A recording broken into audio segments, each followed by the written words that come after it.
Hey there. So I made the crazy decision to arise boss in 2 weeks. Is this serious? I started leveling him up, from 1 like 2 weeks ago, and he's like at the brink of being arisen. I'm like 1 to 2 levels away. So it's weird, and I want to make a guide about it. I've been happily trying to avoid posting any Daybreak content, but I've played it for so many hours a day that it's pretty much impossible for me not to do anything. And by guide, I mean deep dive guide, going into every tip I've discovered in the past 130 plus hours of Daybreak in 30 days. I'm so sorry. This is also going to be scripted, so if I stutter a lot, I deeply apologize. Anyway, I wanted to look at his abilities. For his appearance and his lore, just to sprinkle on it a little bit for you guys who probably don't know and like to tap in on it every once in a while, boss basically just looks like a mafia boss if he was hidden in corporate America. That's literally the best way I can water it down. When he walks, he has this little hunch stumble too, even when he's in brass knuckle mode, so make sure you look out for that if you're like the survivor. He also has an eye patch covering his left eye because it was stabbed brutally by Evelyn in the heat of an argument, according to Jun's backstory in the Twisted Timeline setting. Because of the interaction, Jun pretty much strangled Evelyn and was never messed with ever again at that point, to which he became the new boss until he was taken by the mist. Unlike his survivor originator or counterpart, however you There's nothing left. This version of Jun is a lot, and I mean a lot more mocking, and will tend to insult or aggravate the survivors he chases, downs, kills. Best examples would be like any stunners, and then he also taunts Ren or Tabitha by saying your husband or your wife will be mad at me whenever you kill either one of them. But when he chases AG, he's a lot more sympathetic, very like worrisome. It's kind of like it is definitely older brother energy. But enough of that, let's get to his abilities. I'm going to hint towards his passive a little bit and talk about Crowbar and its uses.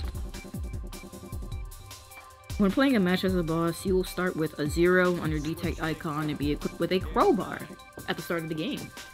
This crowbar, it has a much, and I mean much longer and bigger hitbox, but a slower startup, which is why it's as lengthy as it is. Pause, because I know someone's gonna be like, oh my god, you didn't pause that. I don't care. I'm pausing it anyway. It also makes you walk slower, so I recommend switching to brass knuckles while patrolling for your first survivor. This will help you so much. Please, I promise you. If you switch back to Crowbar at any point, I recommend only, and I genuinely mean only, for gen rushers and healers. I'll put a graphic that I made on screen too, just so you can have like something to reference to show all tips as well. Healers and gen rushers are not as fast and definitely don't have as much stamina, so it's easy to take advantage of them in open areas or certain loops, because different weapons apply to different loops too, especially the tree loops. When you down a survivor with Crowbar, they have an 80-second negative, like minus 20% gen repair debuff on pickup. It is so lethal. I have no words. It's genuinely so lethal. Like that. Like think it's basically the span of a detect. Excuse me. I'm sorry. It's crazy. You put that on literally anyone, and it gives you so much time to patrol. It's golden. But okay, why shouldn't we use them on loopers? I'm not saying that you can't. I'm saying that you'll be in chase forever if you try to crowbar a Yara who's 10 studs away from you. Okay, that's Crowbar. What about the second one? When you hit your ability button, it allows you to swap weapons to some brass knuckles, which allow you to move at a faster base speed and have a super, like, insanely fast startup lunge. Except he's balanced his balls and you only have a 1-second lunge. Is this? It makes me rage sometimes, but the balance is great. Even though I might cry and complain about my hitbox every time I keep getting trapped on the gate loops in person, but hey, balances. We love them. It's perfect for chasing loopers, stunners, the last survivor, chase hungry survivors, and more importantly, especially in normal servers, snowballing. You can chain hit people with, you can literally chain hit people with BKs. These are what you should use if you're patrolling, looking for survivors, looking for or chasing the last survivor to speed up endgame, all that fun stuff. It's also a very good thing to note that if somebody DCs or disconnects into a kill state, you will get the same speed buff with your brass knuckles as if you hit somebody. And you can catch up to characters in the middle of that you probably wouldn't have been able to get, like, again, a Yara or a Callum or something crazy. You can also cheese Lindens with this a little bit, because they expect you to hit early because of your lunge, but you can always just wait it out. Very, very beautiful weapon. Swapping between these weapons after the cooldown will give you a small speed boost that's sometimes kind of hard to spot, but it's still present in there. And if I have a visual of that, I will put it up there. So hey, boss is so incredibly difficult to play. It wants to make me gouge my eyes out. What do I do? Well, first of all, don't gouge your eyes out. That's insane. Second of all, boss is just one of those killers who looks like he stinks at gen locking, but really isn't. If you use your item swaps at good times, you can accumulate a ton of blood money stacks, which shave off 1 second off your cooldown. And by cooldown, I mean detection cooldown. Each to a max of about 16 to 17 blood money stacks due to the survivor cap being 8 survivors. And if it shaves off 1 second, at most, you can literally have a 65-second detect cooldown. It's insane. That's a 1 minute cooldown. It's wild. When you're playing boss though, you need to know what areas to hold in case that there's 7 to 8 survivors, because you're weaker. I will say, I believe boss players are weaker the less survivors there are. If there's, like, at minimum, at least it should be 6. But your best bet is if there's 7 to 8, because that's how you get your blood money stacks.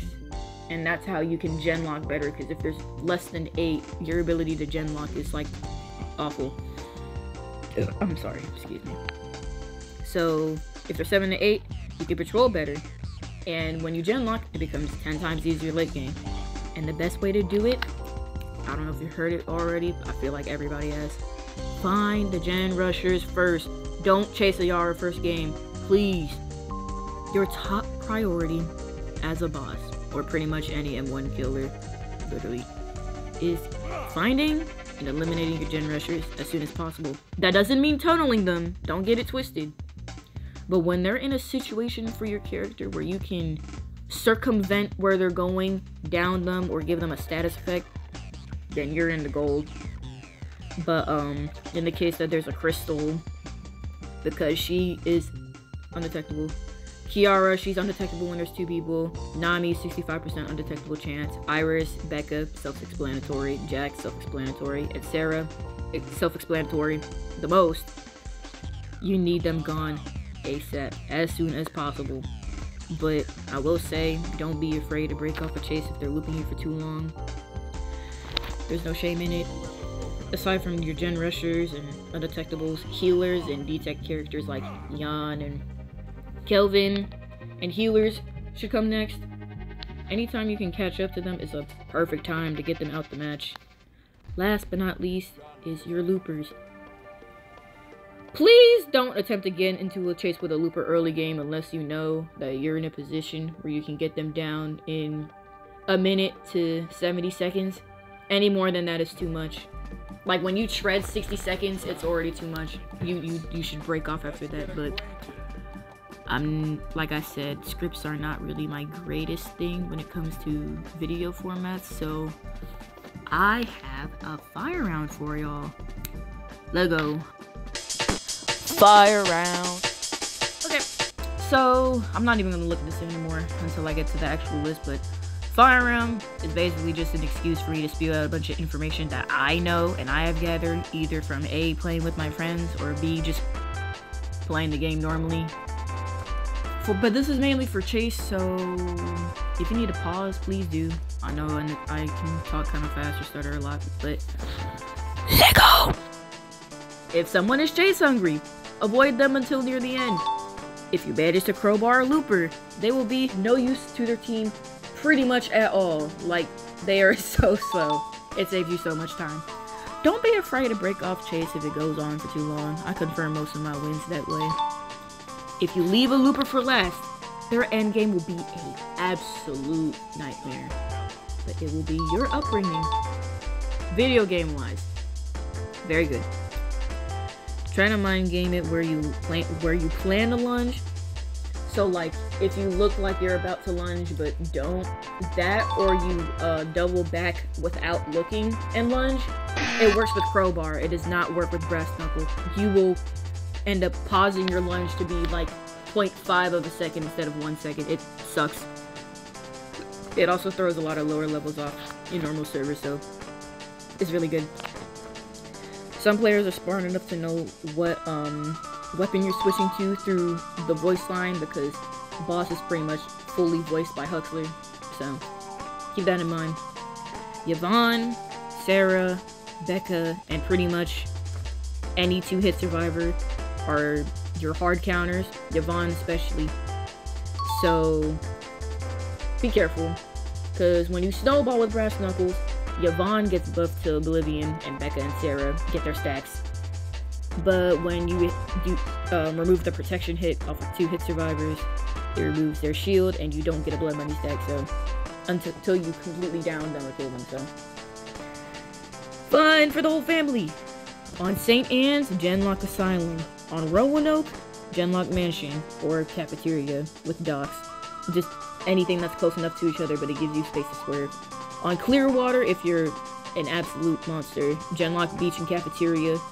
Though, if you Genlock Barn with the 2 gens near exit gate of like fence exit gate, that's also really good. And on Lakeview, Genlocking the most open areas where you can roam and swerve the lane with Knuckles is preferable. And I feel like this might not be talked about too much, but let's talk about Swerving the Lane in the brand new Aventador. No! No, damn it! Do you not see me swerving the lane? No, I don't want to hear your track. I want to swerve the lane in the If you play Empress, or if you don't play Empress, you don't really run camera or mouse sensitivity settings. I don't do either, if I'm gonna be completely honest. I've played Empress before, but not that much. I recommend raising them if your reaction time is lower for boss. If you're not great at mouse reactions, I don't think boss's speed boost will help you that much, because you're gonna just start knocking into stuff. If you're an OSU player, God bless you, because you're gonna be swerving the lane. I'm gonna tell you one thing. But learning how to curve and swerve as a boss player with brass knuckles is such an essential to securing chain hits. I cannot exaggerate it. It just works. And I know I'm gonna have it on screen, so please just bear with me. But yeah. Crowbar, long lunge, slow. Other stuff. Swerving the lane in the brand new Aventador is like, yes. But just be prepared to, if you use this method that I talk about, there are going to be times where you get a lot of missed games. That's okay, you got your win. Like, be happy you got a win and not like a tie or a lose. Miss doesn't mean you lost, it just means somebody got out. Like, come on now. And aside from all that, that's pretty much it. I apologize if I didn't really, what's the word I'm looking for? If I didn't really explain stuff in too much detail, or if I spoke too fast. This thing is already reaching 14 minutes, so I want to take a break from the screen. So I hope y'all have a good day. Even through the pain, there's always fun. Practice makes perfect. Keep on trekking and be creative. Love y'all. Peace. This is a certified classic.